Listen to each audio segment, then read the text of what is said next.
राजपूती शान मिट सकती है, झुक नहीं सकती।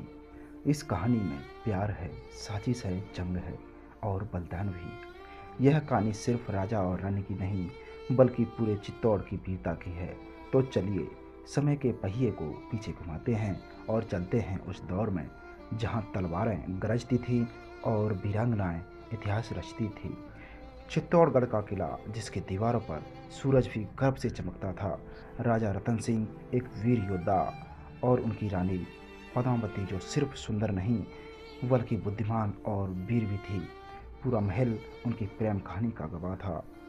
दिल्ली का सुल्तान अलाउद्दीन खिलजी जिसने अपनी भूख से बड़े बड़े राज्यों को निगल लिया, लेकिन अब उनकी भूख किसी राज्य के लिए नहीं थी। वह चाहता था रानी पद्मावती को। उसने चाल चली और संधि के बहाने राजा रतन सिंह को मिलने बुलाया। राजा रतन सिंह संधि के लिए पहुंचे, लेकिन खिलजी धोखेबाज निकला। राजा को बंदी बना लिया गया और संदेश भिजवाया, रानी पद्मावती चाहिए तो राजा को छोड़ दूंगा।